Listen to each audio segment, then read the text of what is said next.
जय हिंद साथियों, आज है पॉलिटी सीरीज़ का 5th डे। ठीक है, और अगर आप लोग इससे पहले के सीरीज़ को नहीं देखे होंगे तो आप लोग चैनल के प्लेलिस्ट में जाइए, वहाँ पे आपको सारे पहले वाले सीरीज़ मिल जाएंगे। ठीक है, जो कि बहुत ही कॉम्पिटिटिव एग्ज़ाम्स के लिए बहुत ज़्यादा इम्पोर्टेंट है, तो आप लोग वहाँ से उसको देख सकते हैं। ठीक है, तो चलिए आज का हम 10 MCQ सीरीज़ को देखते हैं। ठीक है, तो चलिए आज का फर्स्ट MCQ सीरीज़ को देखते हैं। आज का फर्स्ट क्वेश्चन है the constitution of India was adopted on. तो कॉन्स्टिट्यूशन जो है इंडिया में वो कब एडॉप्ट किया गया था? तो कॉन्स्टिट्यूशन जो है वो कब एडॉप्ट किया गया था? तो इसका राइट आंसर हो जाएगा option number C. Option number C जो है वो इसका राइट आंसर हो जाएगा। ठीक है, 26 नवंबर 1949 को एडॉप्ट किया गया था इंडिया का कॉन्स्टिट्यूशन। ठीक है, लेकिन वही केम इनटू फोर्स आने के काम में कब आया था? तो 26 जनवरी 1950 को जो है वो फोर्स के रूप में आया था। ठीक है, चलिए हम देखते हैं इसके बारे में। तो ऑप्शन नंबर सी जो है वो राइट आंसर हो जाएगा। 26 जनवरी 1950 को कॉन्स्टिट्यूशन जो है वो came into force on this date. इस डेट को जो है वो पूर्ण रूप से जो है वो अपना लिया गया था। ठीक है, चलिए हम देखते हैं आगे नेक्स्ट इसके बारे में कुछ। 15 अगस्त 1947 को जो है वो क्या मनाया जाता है? तो ये हमारा ऑप्शंस में था। ठीक है, ऑप्शंस में था, तो हम ऑप्शंस के ऊपर डिटेल चर्चा करते हैं। ठीक है, तो हम देखते हैं कि 15 अगस्त 1947 को जो है वो हमने क्या पाया था? इंडिपेंडेंस पाया था। ठीक है, आज़ादी पाए थे। ठीक है, तो उस दिन हम इंडिपेंडेंस डे के रूप में हम मनाते हैं। और एक ऑप्शन था 26 नवंबर 1949 को जो है वो कॉन्स्टिट्यूशन जो है वो एडॉप्ट किया गया था। ठीक है, कब? 26 नवंबर 1949 को कॉन्स्टिट्यूशन जो है वो एडॉप्ट किया गया था। ठीक है, चलिए हम देखते हैं next question. Which part of the constitution deals with fundamental rights. कौन सा पार्ट जो है वो कॉन्स्टिट्यूशन का डील करता है फंडामेंटल राइट्स को? तो कौन सा? फर्स्ट क्या है? फर्स्ट पार्ट में क्या दिया गया बताओ? Union and states. ठीक है, यूनियन एंड। और वही सेकेंड पार्ट में क्या दिया गया है? तो सेकेंड पार्ट में सिटीजनशिप्स के बारे में चर्चा किया गया। सेकेंड पार्ट में क्या दिया गया है? सिटीजनशिप्स के बारे में बताया गया है। ठीक है, और थर्ड पार्ट में क्या दिया गया? थर्ड पार्ट में जो है वो, तो इसका राइट आंसर क्या हो जाएगा? राइट आंसर थर्ड ऑप्शन हो जाएगा, यानी फंडामेंटल राइट्स जो है वो option number B is the right answer, क्योंकि फंडामेंटल राइट्स जो है वो पार्ट थर्ड में डिस्कस किया गया है, बताया गया है। ठीक है, तो चलो हम देखते हैं इसके बारे में नेक्स्ट। यहाँ देख सकते हैं कि पार्ट 2 में जो है वो सिटीजनशिप दिया गया है। पार्ट 2 में सिटीजनशिप दिया गया है ना? पार्ट 2 में सिटीजनशिप दिया गया है। पार्ट थर्ड में जो है वो इसका राइट आंसर हो जाएगा। तो फंडामेंटल राइट्स पार्ट थर्ड में डिस्कस किया गया है। और पार्ट 4 में जो है वो DPSP के बारे में बताया गया है। और पार्ट 5 में क्या बताया गया? यूनियन गवर्नमेंट्स के बारे में बताया गया है। ठीक है, तो ये सब नोट डाउन कर लेना, एग्ज़ाम्स में जो है वो इससे क्वेश्चंस आते ही आते हैं। ठीक है, तो इसको याद कर लेना। चलिए हम देखते हैं नेक्स्ट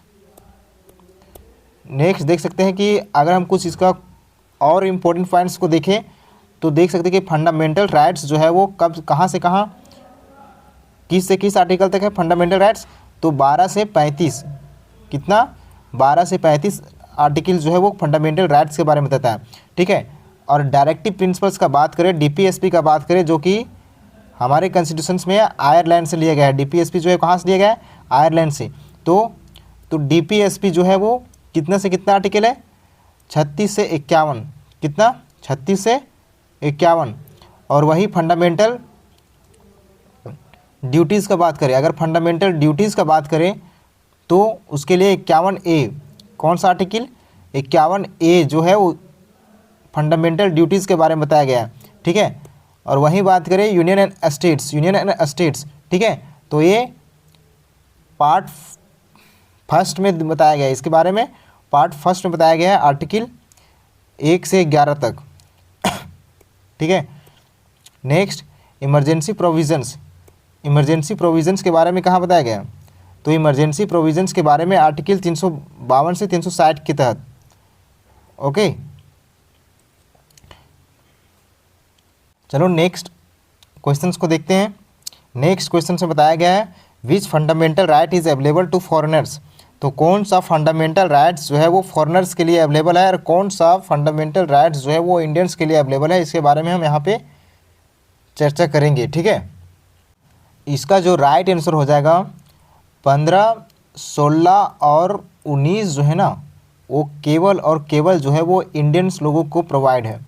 ये जो है केवल और केवल इंडियन लोगों को प्रोवाइड किया गया है। ठीक है, और जबकि आर्टिकल 21 जो है right to life with dignity, ये जो है वो फॉरेनर्स को भी ये प्राप्त है। ठीक है, फॉरेनर्स को भी ये जो है प्राप्त है। ठीक है, तो याद रखना आर्टिकल 21 जो है वो इसका राइट आंसर हो जाएगा। ठीक है, आप देखते हैं कि कौन सा आर्टिकल जो है वो फॉरेनर्स के लिए है और कौन सा आर्टिकल जो है वो इंडियन लोगों के लिए बनाया गया है। ठीक है, तो इसका ऑप्शन नंबर डी जो है वो राइट आंसर हो जाएगा। इसके बारे में हम देखें तो article 14, 20, 21, 21A and 22 are the available for both citizens. किसके लिए? बोथ सिटीजन्स, है ना, बोथ सिटीजन्स एंड फॉरेनर्स। तो कौन कौन सा? 14, 20, 21, 21A और 22 जो है वो यानी कि इंडियन लोगों के लिए और फॉरेनर्स लोगों के लिए, दोनों के लिए जो है वो ये बनाया गया है। वाइल जबकि जो है ना, जबकि आर्टिकल 15, 16, 19, 29 और 30 जो है ना वो किसके लिए बनाया गया है? तो ये जो है ना वो ये केवल और केवल ओनली सिटीजन्स ऑफ इंडिया के लिए बनाया गया है। केवल और केवल जो है वो सिटीजन्स को प्राप्त है इसका अधिकार। ठीक है, चलिए हम देखते हैं आज का नेक्स्ट। इसके बारे में देख सकते हैं, कुछ यहाँ पे ट्रिक भी दिया गया है। ठीक है, तो आप लोग देख लीजिएगा इसका। ठीक है, नेक्स्ट क्वेश्चंस को देखते हैं आज का। नेक्स्ट क्वेश्चन है who certify a money bill. कौन जो है वो सर्टिफाइज करता है मनी बिल को? कौन करता है? तो इसको कौन करता है? तो इसका राइट आंसर क्या हो जाएगा? राइट आंसर हो जाएगा स्पीकर। सर्टिफाई करने का जो अधिकार है मनी बिल का वो केवल और केवल किसके पास होता है? तो स्पीकर के पास होता है। किसके पास? स्पीकर के पास। तो ऑप्शन नंबर सी जो है वो इसका राइट आंसर हो जाएगा। ओके, चलो हम देखते हैं इसके बारे में कुछ डिटेल। ओके, तो कॉन्स्टिट्यूशन में क्या दिया गया है सो देखते हैं। If any question arises whether a bill is a money bill और नॉट, यानी कि कोई भी क्वेश्चन, अगर कोई भी क्वेश्चन उठता हो मनी बिल को लेकर के, है ना, the decision of the speaker of the Lok Sabha shall be final, so only the speaker has the constitutional authority of to certify a money bill. तो केवल और केवल जो है ना मनी बिल को लेकर के फाइनल अथॉरिटी जो है वो किसके पास है? तो स्पीकर के पास है। फाइनल अथॉरिटी जो है वो कौन बताएगा? तो मनी बिल के बारे में जो है फाइनल अथॉरिटी जो है वो स्पीकर लगाते हैं। ठीक है, तो इसके लिए कॉन्स्टिट्यूशन से मेंशन किया गया है। ठीक है, तो अब देखते हैं हम ऑप्शंस के बारे में। ऑप्शंस में क्या बताया गया है? ठीक है, तो फर्स्ट ऑप्शन में था प्रेसिडेंट। प्रेसिडेंट्स को लेकर के क्या है? तो प्रेसिडेंट जो है वो does not certify a money bill. President जो है वो सर्टिफाई नहीं करते हैं मनी बिल को लेकर के। प्रेसिडेंट जो है ना मनी बिल को लेकर के, मनी बिल अगर प्रेसिडेंट के पास जाता है ना तो वो कुछ दिन के लिए अपने पास मनी बिल को रख सकती है। ठीक है, उसके बाद जो है उसे किसी न किसी तरीके से पास करना ही होगा।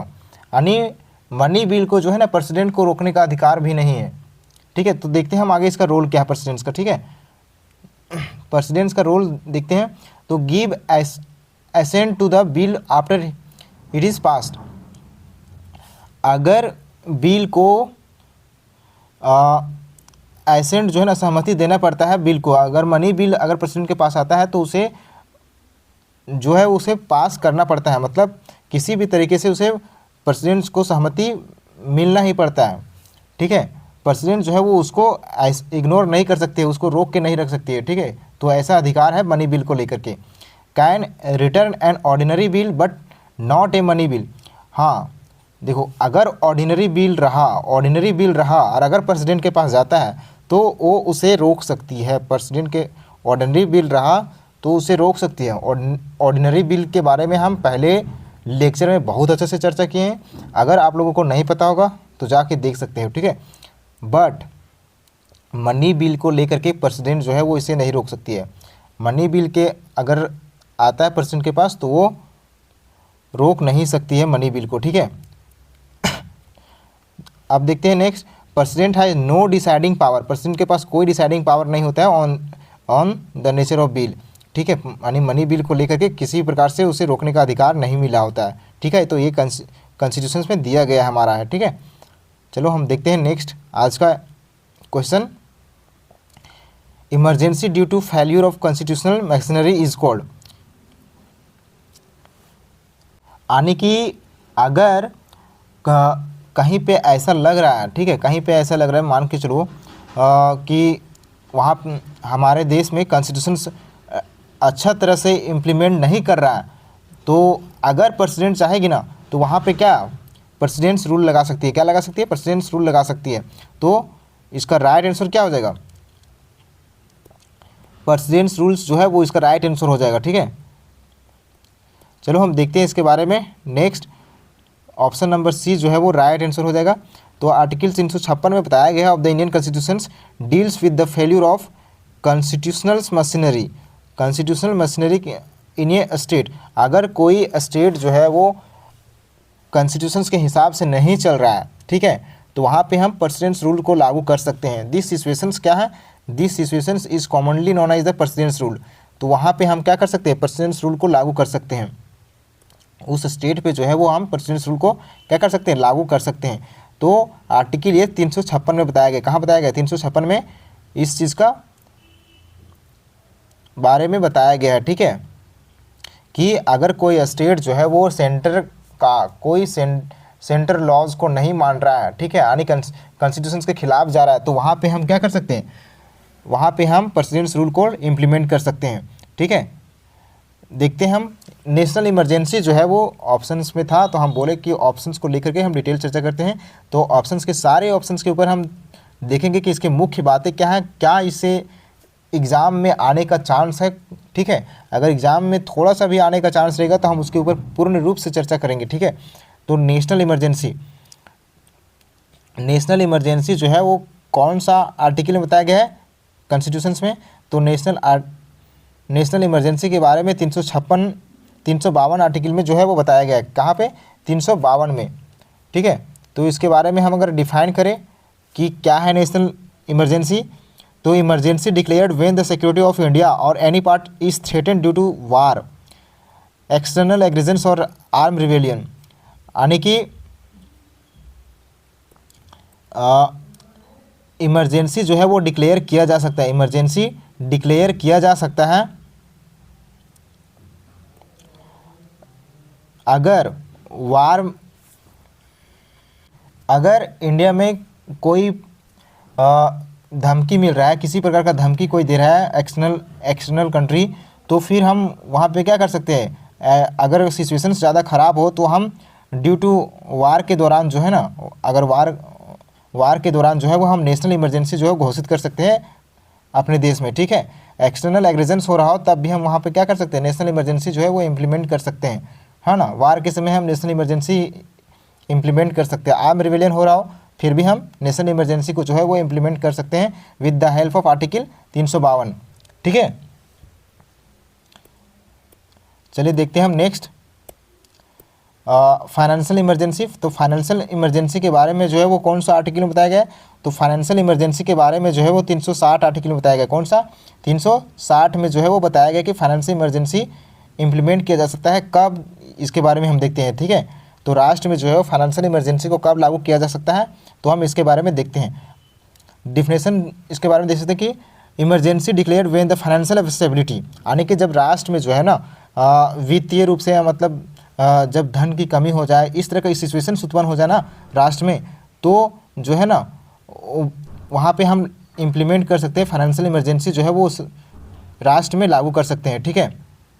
क्रेडिट ऑफ इंडिया और किसी प्रकार का थ्रेटेंड मिल रहा हो ना, तब भी हम जो है ना वहाँ पे हम फाइनेंशियल इमरजेंसी इम्प्लीमेंट कर सकते हैं। इसके बारे में हम और अच्छे से समझाए हैं पहले के वीडियो में, अगर आप लोग देखना चाहते हो तो पहले के सीरीज़ को देख सकते हो, ठीक है। तो पहले के सीरीज़ में जो है ना हम अच्छा से डिस्कस किए financial emergency, national emergency, state emergency, सब चीज़ के बारे में अच्छे से बताए हैं, ठीक है। तो फाइनेंशियल इमरजेंसी अगर सिचुएशन ज़्यादा ख़राब हो जाता है ना, तो जो एम्प्लॉयज़ होते हैं, गवर्नमेंट एम्प्लॉयज़ होते हैं ना, उसका भी जो सैलरी होता है ना उसको रिड्यूस कर दिया जाता है, क्योंकि राष्ट्र को जो है ना वो प्रायोरिटी दिया जाता है, तो वहाँ पे उस सैलरी को रिड्यूस करके और राष्ट्र के लिए समर्पित किया जाता है, ठीक है, यानी कि आगे डेवलपमेंट के ऊपर जो है वो खर्च किया जाता है। ये सब आर्टिकल दिया गया है, ठीक है। तो इसके लिए आप लोग पीछे के सीरीज़ में देख लो, इसके बारे में हम डिटेल से बताए हैं, ठीक है। चलिए हम देखते हैं आगे प्रेसिडेंस रूल। प्रेसिडेंस रूल जो है वो, तो प्रेसिडेंस रूल जो है वो किस आर्टिकल में बताया गया है? 356 में। कौन सा? 356 में जो है वो बताया गया है प्रेसिडेंस रूल के बारे में। तो इमरजेंसी जो है वो इम्पोज किया जा सकता है when A state cannot be govern in accordance with the constitution. जब कोई स्टेट जो है ना वो नहीं काम कर रहा हो कॉन्स्टिट्यूशंस के तरीके से, ठीक है। जब कोई जो है वो स्टेट काम ना कर रहा हो, जब कोई कॉन्स्टिट्यूशंस की बातें ना मान रहा हो कोई स्टेट, तो वहाँ पे हम प्रेसिडेंस रूल इम्प्लीमेंट कर सकते हैं with the help of 356 article. इसके बारे में हम पहले से बता चुके हैं, तो इसको हम ज़्यादा चर्चा नहीं करेंगे, ठीक है। चलिए हम देखते हैं आगे। नेक्स्ट क्वेश्चन है article 365 relates to the 365 article जो है वो किससे रिलेट करता है? Financial crisis. अभी हम बता चुके हैं फाइनेंशियल क्राइसिस से कौन सा आर्टिकल था, आप लोग बताओ। अभी हम बताएं, पीछे बताएं, अभी भी बताएंगे, ठीक है। अगर आप लोगों को नहीं पता होगा तो आगे बताएंगे, ठीक है। बताओ पहले अभी कमेंट बॉक्स में, अभी रोक करके। Failure to follow union directions, ऐसा है क्या? बताते हैं। वार इमरजेंसी, नहीं, इसके बारे में भी बता चुके हैं। बजट को लेकर के तो नहीं होगा, तो कौन सा ऑप्शन हो जाएगा? ऑप्शन नंबर बी जो है ना इसका राइट आंसर हो जाएगा। कौन सा हो जाएगा? ऑप्शन नंबर बी जो है वो इसका राइट आंसर हो जाएगा। कौन सा हो जाएगा? Option number B, failure to follow union directions, ठीक है। कैसे होगा चलिए हम देखते हैं, कैसे होगा सो देखते हैं। तो ऑप्शन नंबर बी इसका राइट आंसर हो जाएगा। इफ़ बताया गया है कि स्टेट गवर्नमेंट्स को, स्टेट गवर्नमेंट्स अगर फॉलो नहीं करता हो डायरेक्शंस को गिवन बाय द सेंट्रल, यानी कि सेंट्रल यूनियन गवर्नमेंट्स के द्वारा जो डायरेक्शन दिया जाता हो, अगर कोई स्टेट इंप्लीमेंट ना करता हो, तो president can assume that the state is not being run according to the constitutions. तो प्रेसिडेंट जो है ना वो ये मान सकती है कि वो स्टेट जो है ना वो कॉन्स्टिट्यूशंस के हिसाब से जो है वो रन नहीं कर रहा है, तो वहाँ पे प्रेसिडेंस रूल को इम्प्लीमेंट कर सकते हैं with the help of article 306, ठीक है, 65, ठीक है। Because of this the president's में इम्पोज प्रेसिडेंस रूल्स, 356 आर्टिकल के तहत जो है ना वहाँ पे हम प्रेसिडेंस रूल्स को इम्प्लीमेंट कर सकते हैं, ठीक है, उस स्टेट में। तो ऐसा प्रावधान किया गया है, ठीक है। चलिए हम देखते हैं नेक्स्ट। हम ऑप्शंस के ऊपर डिटेल चर्चा करते हैं, तो हम देख लेते हैं इसके बारे में। अभी हम बता चुके हैं पहले, लेकिन फिर से हम थोड़ा सा एक बार बता देते हैं कि फाइनेंशियल क्राइसिस अगर होगा तो इसके लिए 360 आर्टिकल में बताया गया है। तो इमरजेंसी जो है वो डिक्लेयर किया जाता है व्हेन द फाइनेंशियल स्टेबिलिटी और credit of India is threatened. अगर किसी प्रकार का फाइनेंशियल लॉस हो रहा हो, फाइनेंशियल घाटा हो रहा हो हमारे देश में, है ना, वित्तीय रूप से धन की बहुत ज़्यादा कमी हो गया हो, तो वहाँ पे हम फाइनेंशियल क्राइसिस लगा सकते हैं प्रेसिडेंट्स के द्वारा, ठीक है, with the help of article 360, ठीक है। याद कर लेना, फाइनेंशियल क्राइसिस जो है वो 360 आर्टिकल के तहत लगता है, ओके। और 352 के तहत जो है क्या इमरजेंसी डिक्लेयर किया जाता है when the security of India, यानी कि अगर किसी प्रकार का थ्रेटेन मिल रहा हो, नेशनल इमरजेंसी इम्प्लीमेंट होता है, ठीक है। अगर किसी प्रकार का राष्ट्र में धमकी दे रहा है कोई, तो वहाँ पे हम नेशनल इमरजेंसी को इम्प्लीमेंट कर सकते हैं। और any part of the threaten is due to war, यानी कि वार के दौरान भी हम जो है वहाँ पे नेशनल इमरजेंसी इंप्लीमेंट कर सकते हैं। एक्सटर्नल एग्रेशंस हो रहा हो तब भी वहाँ पे नेशनल इमरजेंसी को इंप्लीमेंट कर सकते हैं, है ना। और आर्म रिबेलियन हो रहा हो तो तब भी हम वहाँ पे नेशनल इमरजेंसी को इंप्लीमेंट कर सकते हैं। अब नेक्स्ट ऑप्शंस के ऊपर देखते हैं कि बजट के बारे में कुछ बताया गया है, तो बजट्स को लेकर के क्या इंपॉर्टेंट पॉइंट्स हैं हम उसको डिस्कस करते हैं, ठीक है। बजट्स को लेकर के तो एनुअल बजट जो है ना, एनुअल फाइनेंशियल स्टेटमेंट जो है वो साल में जो है वो एक बार बजट पेश होता है। तो उसके लिए कौन सा आर्टिकल दिया गया है कॉन्स्टिट्यूशंस में? 112 आर्टिकल जो है ना एनुअल फाइनेंशियल स्टेटमेंट के बारे में बताता है। क्या बताता है? एनुअल फाइनेंशियल स्टेटमेंट्स के बारे में बताता है। तो 112 स्टेटमेंट जो है ना मेंशन किया गया है बजट के बारे में, ठीक है। चलिए हम देखते हैं आज का नेक्स्ट क्वेश्चन है Supreme court is establish under which article. तो सुप्रीम कोर्ट जो है ना वो किस आर्टिकल के तहत जो है ना इस्टेब्लिश किया गया है। तो सुप्रीम कोर्ट जो है वो किस आर्टिकल के तहत इस्टेब्लिश किया जाता है ना। तो इसका राइट आंसर क्या हो जाएगा, इसका राइट आंसर जो हैगा option number B, option number B जो है वो इसका राइट आंसर हो जाएगा। ठीक है, option number B right answer हो जाएगा। ठीक है, हम इसके बारे में देखते हैं। Under article 124 of the Indian constitution establish the supreme court of India, है ना। 124 के तहत जो है ना सुप्रीम कोर्ट ऑफ इंडिया को इस्टेब्लिश किया जाता है। ठीक है, तो इसमें हम देखते हैं कि क्या बताया जाता है। इसमें बताया जाता है कि अगर constitution of the supreme court, यानी वहाँ पे जो है ना 124 आर्टिकल के तहत जजेज को अपॉइंट करने का प्रावधान किया गया है। ठीक है, स्ट्रेंथ ऑफ जजेस के बारे में बताया गया, जूरी डिस्कशन फ्रेमवर्क के बारे में बताया गया। ठीक है, so without article 124 of the supreme court would not exist. So इसलिए जो है वो ना सुप्रीम कोर्ट जो है वो एग्जिस्ट नहीं कर सकता है बिना 124 आर्टिकल के तहत, यानी कि सुप्रीम कोर्ट का जो है ना रीड माना जाता है 124 आर्टिकल। ठीक है, चलिए हम देखते हैं नेक्स्ट इसके बारे में। ऑप्शन नंबर 32 जो है ये हमारे ऑप्शंस में था, तो हम ऑप्शंस के ऊपर हम डिटेल चर्चा कर रहे हैं। ठीक है, नॉन एज द आर्टिकल 32 को क्या माना जाता है, तो known as the heart and soul of the constitution, इसको माना जाता है हार्ट एंड सोल माना जाता है हमारे संविधान का, जो है ना हार्ट एंड सोल माना जाता है। ठीक है, आर्टिकल 32 को। ठीक है, जो कि इसका फ्रेमवर्क कौन तैयार किए थे, डॉक्टर बी.आर. अम्बेडकर जो है वो कॉन्स्टिट्यूशन का फ्रेमवर्क तैयार किए थे। ठीक है, deals with the right to constitutional remedies, article 32 जो है वो क्या बताता है, तो डील्स करता है कॉन्स्टिट्यूशनल रेमेडीज़ के बारे में। हमारे देश में, हमारे कॉन्स्टिट्यूशन में जो है ना 5 प्रकार का रीट जारी होता है। ठीक है, उसका नाम आप लोग बता सकते हो कमेंट बॉक्स में। ठीक है, तो 5 प्रकार का रीट जारी होता है, तो वो रीट जो है ना जारी करने का आदेश जो है ना वो इस आर्टिकल के तहत प्राप्त होता है। कौन सा आर्टिकल, इस आर्टिकल 32 के तहत सुप्रीम कोर्ट जो है वो इस रीट को जारी करते हैं। ठीक है, और वही हाई कोर्ट जो है ना, हाई कोर्ट जो है वही 5 रीट को, जो फंडामेंटल राइट्स होता है, ठीक है, तो उसको जारी करती है 226 आर्टिकल के तहत। ठीक है, हाई कोर्ट को वो जो 5 रीट होता है उसको जारी करने का अधिकार जो है वो 226 आर्टिकल के तहत होता है, और जबकि सुप्रीम कोर्ट को 32 आर्टिकल के तहत। थर्ड पॉइंट दिया गया है, थर्ड पॉइंट में बताया गया कि allow citizens to move the supreme Court for enforcement of fundamental rights, allow करता है सुप्रीम कोर्ट को सिटीजन्स को फंडामेंटल राइट्स को लेकर के। ठीक है, तो इन्फोर्स करता है फंडामेंटल राइट्स को लेकर के सुप्रीम कोर्ट। ठीक है, चलिए हम देखते हैं नेक्स्ट में बताया गया है कि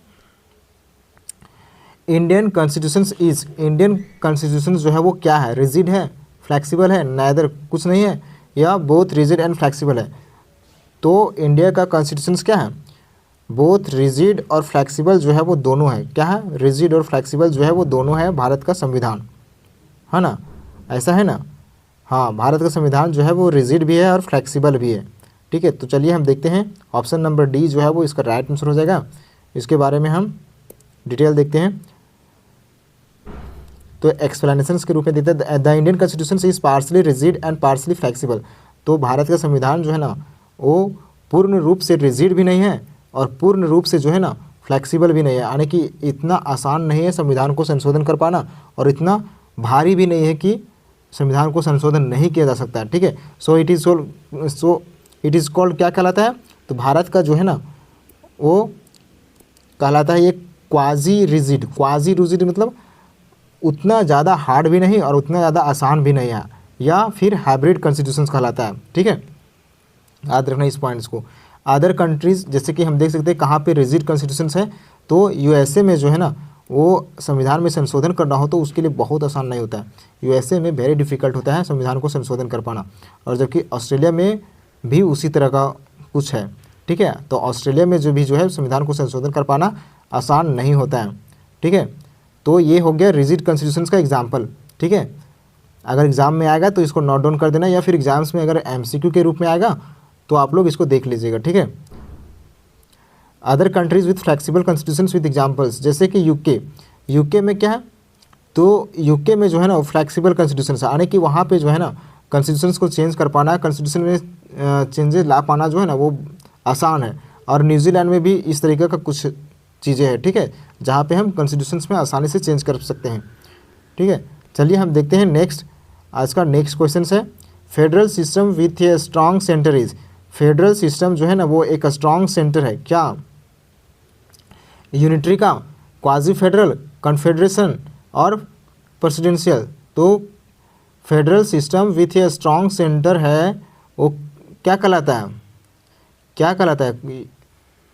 तो इसका राइट आंसर क्या हो जाएगा?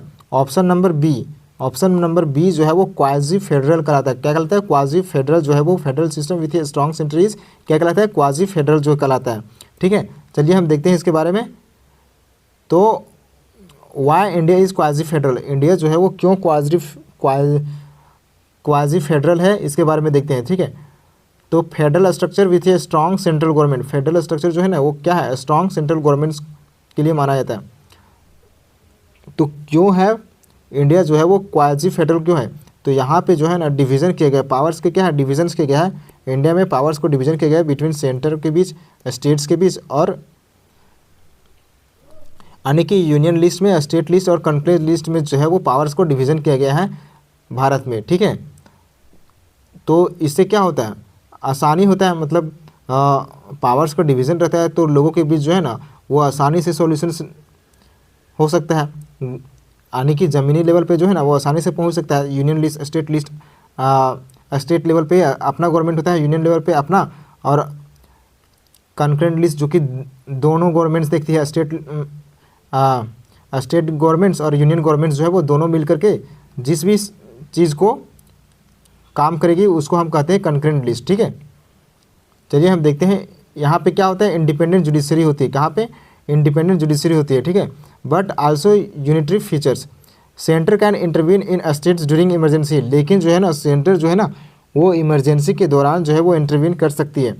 ड्यूरिंग इमरजेंसी के दौरान जो है वो सेंटर इंटरवीन कर सकती है with the help of article 352, 356 और 360, ठीक है। तो अगर ऐसा सिचुएशंस आया तो वहाँ पे क्या हो सकता है? प्रेसिडेंस रूल इम्प्लीमेंट हो सकता है किसी भी स्टेट में, ठीक है। स्टेट जो है ना भारत में क्वाजी फेडरल क्या कहलाता है? क्वाजी फेडरल इसलिए कहलाता है क्योंकि स्टेट जो है ना अगर कोई अलग होना चाहे, अगर वो चाहेगा कि हम इंडिया में ना रहें, अगर कोई स्टेट चाह रहा है कि हम इंडिया में नहीं रहेंगे, तो ऐसा आसान नहीं है कि भारत जो है, भारत का कोई भी स्टेट जो है वो अगर चाहेगा कि हम एक इंडिपेंडेंट अपना कंट्री बनाएं तो ऐसा पॉसिबल नहीं है। भारत का संविधान जो है वो इतना आसान नहीं है, ठीक है। तो ये पॉसिबल ही नहीं है कि कोई स्टेट जो है वो अपना एक कंट्री बना सके, ठीक है। Therefore India is a quasi federal, तो इसी कारण जो है ना वो इंडिया का क्या कहलाता है? क्वाजी फेडरल कहलाता है, ठीक है। क्वाजी फेडरल सिस्टम कहलाता है और फेडरल विथ स्ट्रॉन्ग सेंटर। तो माना जाता है कि क्या सेंटर जो है ना वो कहीं ना कहीं एक स्ट्रॉन्ग सिस्टम को, स्ट्रॉन्ग सेंटर रखता है, ठीक है। अपने पास ताकत जो है ना वो स्ट्रॉन्ग रखता है, ठीक है, सेंटर के पास। क्योंकि कोई भी स्टेट के अंदर जो है ना अगर कोई कॉन्स्टिट्यूशन के हिसाब से ना चल रहा हो कोई स्टेट, तो वहाँ पे हम प्रेसिडेंस रूल्स को इम्प्लीमेंट कर सकते हैं, ठीक है। तो एग्जाम्पल कंट्रीज़ के रूप में देख सकते हैं कि इंडिया, मलेशिया जो है वो जहाँ पे जो है वो क्वाजी फेडरल कंट्री के रूप में ये सब माना जाता है, ठीक है। कौन? मलेशिया और इंडिया, ठीक है। अब हम यूनिटरी का बात करें, अगर यूनिटरी का बात करें तो देखते हैं कि ऑल पावर जो है ना यूनिटरी गवर्नमेंट्स में जो है ऑल पावर जो है वो कंसंट्रेटेड होता है, सभी पावर जो है वो कंसंट्रेटेड होता है कहाँ पे? सेंट्रल गवर्नमेंट्स के पास। सभी पावर जो है वो कंसंट्रेट होता है सेंट्रल गवर्नमेंट्स के पास, हम उसके कहते हैं यूनिटरी गवर्नमेंट्स, यानी कि यूनिटरी, ठीक है। स्टेट गवर्नमेंट्स एग्जिस्ट, वहाँ पे स्टेट गवर्नमेंट्स तो रहती है but only act as a centre instructions, लेकिन वहाँ पे जो है वो सेंटर का ही जो बात मानती है उसे हम क्या कहते हैं? यूनिटरी, यानी कि यूनिटरी गवर्नमेंट जो है वो वहाँ पे चल रहा है, रन कर रहा है, ठीक है। तो जैसे कि इसमें हम देख सकते हैं फ्रांस, जापान, यूके, यहाँ पे क्या है? यहाँ पे स्टेट्स तो हैं, इनका अपना स्टेट्स तो है, लेकिन जो है उसे सेंटर का बात जो है वो मानना पड़ता है, सेंटर का बात जो है ना वो मानना ही पड़ता है, ठीक है। अब हम यही कन्फेडरेशन में देखें तो कन्फेडरेशन में देखते हैं कि वीक सेंट्रल गवर्नमेंट्स, यहाँ पे क्या होता है, सेंट्रल गवर्नमेंट्स जो है ना वो वीक होती है, सेंट्रल गवर्नमेंट्स जो है वो यहाँ पे वीक होती है, स्टेट्स रिटेन सॉवरेनिटी, और स्टेट्स जो है ना अपनी संप्रभुता के लिए जो है ना वो चाहेगी ना तो ये टूट भी सकती है, मतलब कन्फेडरेशन मतलब टूटना, टूट सकती है वो, अगर स्टेट को चाहेगा कि हम अपना कंट्री बना ले तो टूट सकती है, यानी कि यहाँ पे जो सेंट्रल गवर्नमेंट जो है ना वो वीक होती है, ठीक है। जैसे कि हम देख सकते हैं यूरोपीय यूनियन, कौन सा, यूरोपीय यूनियन, आप लोग बता सकते हैं कि यूरोपीय यूनियन में अभी कितना देश है, ठीक है, यूरोपीय यूनियन में कितना देश है ये आप लोग बता सकते हो, ठीक है। स्विट्जरलैंड, स्विट्जरलैंड में भी जो है क्या पाया जाता है, कन्फेडरेशन गवर्नमेंट चलती है, रन करती है, ठीक है, तो ऐसा कुछ होता है, ठीक है। I hope you can understand to it, ठीक है। नेक्स्ट क्वेश्चन देखते हैं, आज का last question, ordinance is issued by, तो ऑर्डिनेंस जो है ना वो इशूड कौन करता है, ऑर्डिनेंस को कौन इशू जारी करता है, तो ऑर्डिनेंस कौन इशू करता है, कौन करता है बताओ। तो ऑर्डिनेंस को इशू किया जाता है किसके द्वारा, प्रेसिडेंट के द्वारा, किसके द्वारा, प्रेसिडेंट के द्वारा। तो ऑप्शन नंबर सी जो है वो इसका राइट आंसर हो जाएगा, option number C right answer हो जाएगा, ठीक है। देख सकते हो ऑर्डिनेंस को लेकर के प्रेसिडेंट जो है इसका राइट आंसर हो जाएगा। तो एक ऑर्डिनेंस क्या होता है ये समझ लेते हैं, ऑर्डिनेंस क्या होता है। Ordinance is a temporary law, एक प्रकार का टेम्प्रोरी लॉ होता है, यानी कि एक कानून होता है, कानून जिसको जल्दी से मतलब बना दिया जाता है। टेम्प्रोरी मतलब कोई काम लगा, मतलब कुछ करना हो, ठीक है। तो हम क्या करते हैं, उधार ले लेते हैं, मतलब कुछ भी चीज़ मान के चलो, कुछ लेना हो, कुछ भी चीज़ मतलब लेना हो और पैसे ना हो तो हम क्या करते हैं, जाके दुकान से उधार ले लेते हैं ना। तो उस तरीके से हम क्या करते हैं, किसी भी कानून को बनाना हो और उसके लिए बहुत ज़्यादा मतलब राष्ट्र के लिए ज़रूरी है, ठीक है, तो राष्ट्र हित के लिए ज़रूरी है, तो हम उस लॉ को जो है ना वो बना सकते हैं, प्रेसिडेंट्स के हेल्प से जो है ना उस लॉ को बना सकते हैं, लेकिन कुछ शर्तें हैं, ठीक है। उस शर्त को हम देखते हैं, मेड बाय द प्रेसिडेंट्स, किसके द्वारा, प्रेसिडेंट्स के द्वारा जो बनाया जा सकता है। व्हेन पार्लियामेंट्स जो है वो इज़ नॉट इन सेशंस, अगर पार्लियामेंट सेशंस के दौरान जो है हम लोग क्या करते हैं, हम लोग किसी भी बिल को पास करते हैं, लेकिन अगर कोई कानून बनाना हो किसी चीज़ को और वहाँ पे सेशन ना चल रहा हो तो हम प्रेसिडेंट्स के हेल्प से टेम्प्रोरी रूप से हम बना सकते हैं, लेकिन उसको फिर पार्लियामेंट से पास कराना पड़ता है, ठीक है। तो हम देखते हैं आगे, ठीक है। It has the same power होता है as a law pass by parliament, जैसे कि लॉ पास करता है पार्लियामेंट में, but must be approved by parliaments, लेकिन अप्रूव करना जो है ना वो नेसेसिटी बन जाता है, ठीक है। पार्लियामेंट से अप्रूव करना नेसेसिटी बन जाता है, कब, कितने देर में 6 वीक्स में जो है ना, जो प्रेसिडेंट जो है जिस चीज़ को टेम्प्रोरी रूप से जिस लॉ को बनाएगी ना उसको 6 वीक्स में जो है ना उसको फिर से क्या करना पड़ता है, पार्लियामेंट से पास करना पड़ता है, और अगर नहीं पार्लियामेंट से पास होता है तो उसको रिजेक्ट कर दिया जाता है, उस लॉ को जो है वो रिजेक्ट कर दिया जाता है, ठीक है। तो ये होता है ऑर्डिनेंस लॉ, ठीक है, ordinance law. I hope you can understand to it, आप लोग समझ गए होंगे कि ऑर्डिनेंस क्या कहलाता है, ठीक है। इसके बारे में अगर देख सकते हैं कुछ की पॉइंट्स हम देख सकते हैं कि कौन इसको जारी करता है, तो इसको कौन जारी कर सकता है, तो इसका प्रेसिडेंट जो है ना वो इसको जारी कर सकते हैं, किसको, तो जो भी है ऑर्डिनेंस लॉ उसको प्रेसिडेंट जो है वो जारी कर सकते हैं, ठीक है। तो कब किया जा सकता है, when parliament is not session, अगर पार्लियामेंट का सेशन ना हो रहा हो तो वहाँ पे प्रेसिडेंट जो है वो ऑर्डिनेंस लॉ को इम्प्लीमेंट कर सकती है, ठीक है। वैलिडिटी क्या होता है, तो 6 वीक्स के अंदर जो है पार्लियामेंट मीटिंग के दौरान जो है ना उसे फिर से उसे पार्लियामेंट में पास कराना पड़ता है, 6 सप्ताह के अंदर जो है उसे पार्लियामेंट से पास कराना पड़ता है।